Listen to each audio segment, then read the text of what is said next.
Good morning student. Welcome to today's video session. In today's video, we are going to learn Standard 7 Geography, first unit, Interior of the Earth. Let's move on to the video session.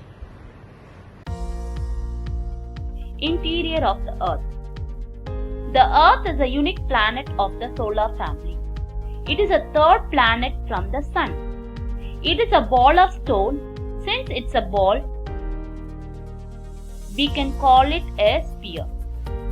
It is also called as blue planet because 71% of the Earth is covered by water. The Earth's surface has lofty mountains, high plateaus, large plains and deep valley, etc. The Earth's surface is constantly changing inside and outside. Interior of the Earth. The structure of the Earth is divided into three major components: the crust, the mantle, the core.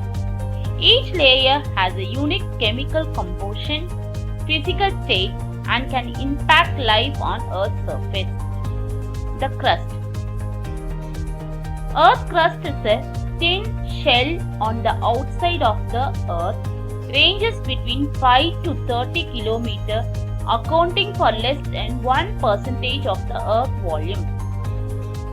It is a top component of the lithosphere, a division of Earth's layer.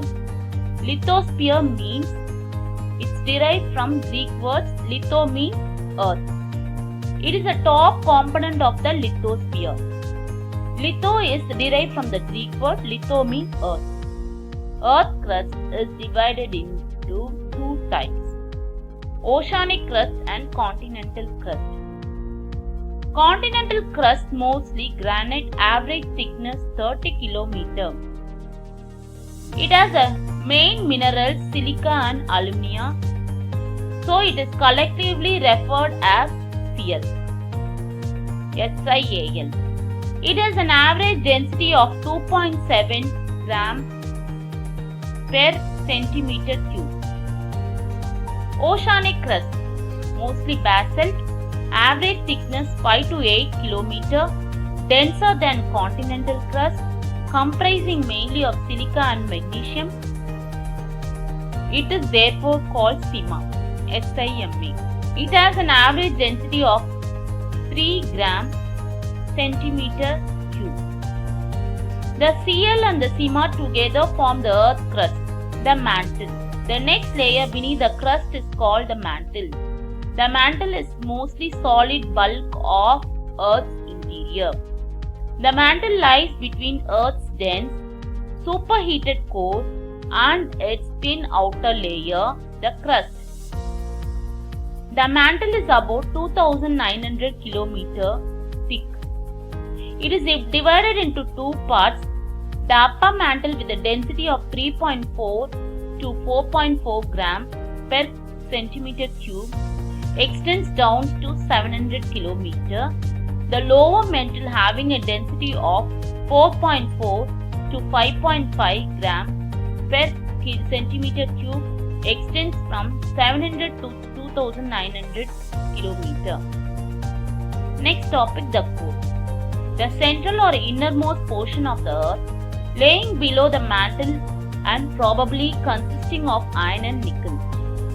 It is also known as barosphere.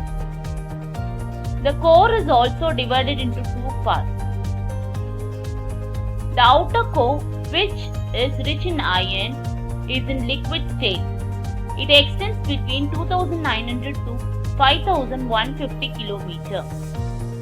The inner core, comprised of nickel and ferrous, that is NiFe,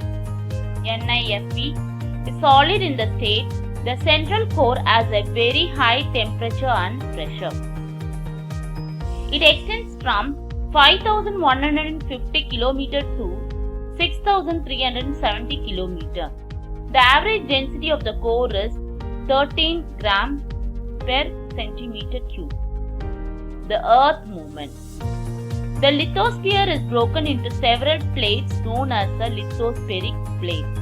Each plate, organic or continental, moves independently.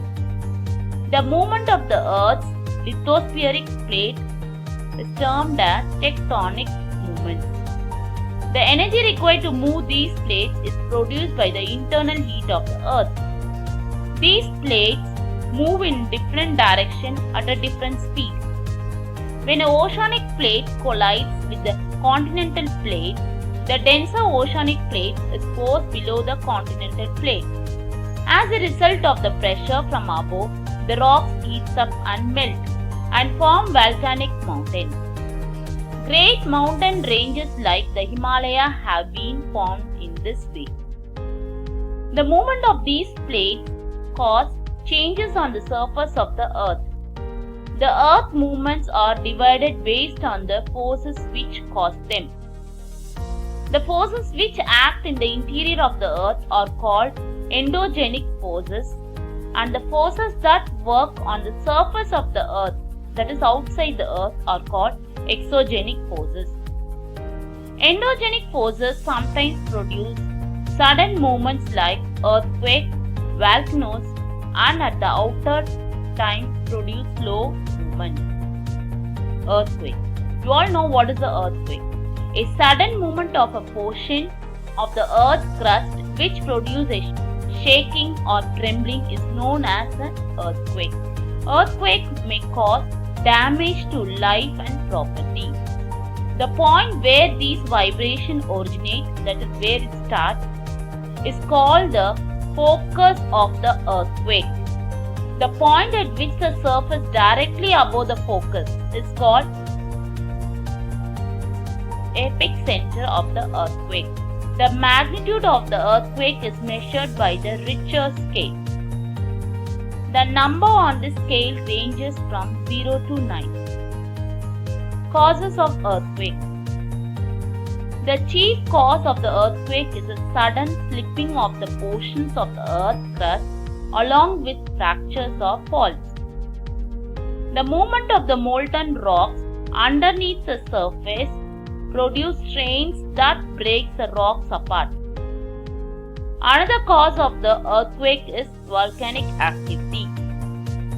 Earthquakes are often common in most volcanic areas. Now we'll see the effects of earthquakes. Earthquakes may cause changes in the Earth's surface. Vibrations often set landslide in mountainous regions. A greater danger in an earthquake is the falling of buildings. Most of the houses which collapsed were made of mud and bricks and proved to be the death traps. The underground water system is naturally disturbed by such movements. An earthquake that originates below or near the sea causes a great disturbance in the water. The floods and waves cause great loss of life, sometimes more than the earthquake itself. Tsunami, a Japanese term, is a name given to the huge wave caused in the sea by an earthquake. Tsunamis are quite common along the coast of Japan and other regions in the Pacific Ocean. Distribution of earthquake. The world's distributions of earthquakes coincide very closely with that of volcanoes. Regions frequently affected by earthquake are circum-Pacific areas with the epicenter and the most frequent occurrence along the Pacific Ring of Fire. It is said that about 68% of earthquakes occur in this belt. Another 31% of the earthquakes take place in the Mediterranean Himalayan belt, including Asia Minor, the Himalayas, and a part of northwest China. The remaining percent of earthquakes are occurring in northern Africa and Rift Valleys areas of the Red Sea and Dead Sea. In India, the Himalayan region and the Ganga-Brahmaputra Valley are prone to earthquakes. Several earthquakes have been experienced in this region. Some of them were very severe and caused extensive damage. Example, the earthquake of Uttarkashi in 1991 and Chamoli in 1999. The Deccan Plateau, which was supported to be comparatively free from the danger of the earthquakes, has experienced two severe earthquakes in the past. The Koina earthquake in 1967 and the Latur earthquake in 1993. Volcanoes. A volcano is a vent or an opening in the earth's crust through which hot magma erupts from deep below the surface. The opening is usually circular. Volcanic eruption may also take place through a long crack through which steam and other materials flow out. The molten rock material within the earth together with gases is called magma. After it rises to the surface, it is called lava. In course of time, lava and other materials flows out of volcano accumulate around the opening and form a conical hill or a mountain vent in an opening or mouth of a volcano. The top of this cone is usually marked by a funnel-shaped depression. Can you see a funnel shape? Which is called a crater. If the crater of the volcano is of great size and is shaped like a basin, it is called a caldera.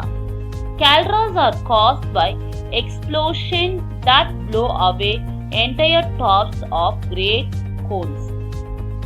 Now we'll see what are the causes of volcanic activity. The temperature increase as the depth increase at the rate of 1 degree Celsius for every 35 meters.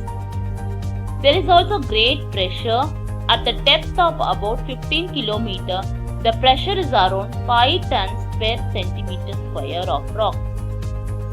Under these circumstances, the interior of the earth is in a semi-molten state called magma. The magma under the great pressure can dissolve a great volume of gas. Some gases are also combustible. This makes volcanic material burst forth through the weak spots in the earth's crust. Nature of volcanic eruption. Sometimes magma rises slowly to the surface and spread over a vast area. This is known as fissure eruption. Some plateaus and plains have been formed in this way. Example, Deccan Plateau in India and the Columbian Plateau in North America. If the magma rises quickly to the surface, lava is thrown high into the atmosphere. Besides lava, ash, trees, gas and pieces of rock are also thrown out. This type of eruption is known as an explosive eruption. The terrible eruptions on the island of Krakatoa on 27th August 1983 it happened in Indonesia is an example of an explosive type of eruption. The lava flows is affected by viscosity. Viscosity means motion. For example, honey has a high viscosity, so it flows slowly. Whereas water has low viscosity, so it flows easily and fast. The viscosity of the lava is determined by the amount of silica and water in magma. Highly viscosity lava is rich in silica and has little water. Low viscosity lava has little silica but a lot of water. It moves rapidly, forming smooth flows. Now we'll see the types of volcanoes. The shape of volcano depends on the type of lava and the force of the eruption. Based on the shape, there are three types of volcanoes. They are shield volcano, cinder cone volcano, composite volcano. Shield volcano. A shield volcano is formed by the quiet eruption of lava with low silica content. Such a volcano has a wide base and a cone with gentle slopes. Volcanoes of the Hawaii Islands are of this type. Cinder cone volcano. Silica-rich magma traps gases inside the volcano until enough pressure is built to push the magma out of the earth's crust. When this type of volcano erupts, it shoots gases, ash, etc. with a great force, throwing them several kilometers up into the atmosphere. Such volcanoes have steep slopes and are made of cinder and ash. Many volcanoes of Mexico and Central America belong to this group. Composite volcanoes. Composite volcanoes are made of alternate layers of lava, cinder, and ash. They are also called stratovolcanoes. St. Helens is an example of a composite volcano. Volcanoes are also grouped according to the periodicity of eruptions such as active, dormant, and extinct. Periodicity means occurrence. These names refers to the state of activity rather than the types of volcanoes. Now we'll see what is active volcanoes. Active volcanoes that erupt frequently are called active volcanoes. Most of the active volcanoes lie in the Pacific Ring of Fire belt, which lies along the Pacific coast. There are about 600 active volcanoes in the world. Mauna Loa in Hawaii, that is 3,255 meters, the world's biggest active volcano. Dormant volcanoes have shown no sign of activity for many years, but they have become active at any time. It is also called sleeping volcano. Vesuvius Mountains of Italy, Mount Fujiyama in Japan, Mount Krakatoa of Indonesia are famous examples of these types. Extinct volcanoes. Mount Popa of Myanmar and Mount Kilimanjaro and Mount Kenya of Africa are the example of extinct volcanoes. Distribution of volcanoes. How the volcanoes are distributed around the world. They are closely related to regions that have been intensely folded and faulted. There are about 500 active volcanoes and thousands of dormant and extinct volcanoes. They occur along with the coastal mountain ranges as offshore islands and amid ocean. But there are a few in the interior of continents. The volcanic belts are also the principal earthquake belts of the world. There are three major zones of volcanic activity in the world. They are Circum-Pacific Belt, the Mid-Continental Belt, the Mid-Atlantic Belt. Circumbelt. This is the volcanic zone of the convergent oceanic plate boundary. It includes the volcanoes of the eastern and western coastal area of the Pacific Ring. This zone is popularly termed as Pacific Ring of Fire, which has been estimated to include 2/3 of the world volcanoes. Mid-Continental Belt. This is a volcanic zone of convergent continental plate boundaries that include the volcanoes of Alpine mountain chains, the Mediterranean Sea, and the fault zone of Eastern Africa. The important volcanoes are Vesuvius, Etna, Kilimanjaro, and Kenya. Surprisingly, the Himalayas have no active volcanoes mid-Atlantic belt. This belt represents the divergent boundary of plates located along the mid-Atlantic ridges. Volcanic of this area are mainly of fissure eruption type. Iceland is the most active volcano area and is located on the mid-Atlantic ridge. St. Helens is an example. Now let us move on to recap and evaluation part.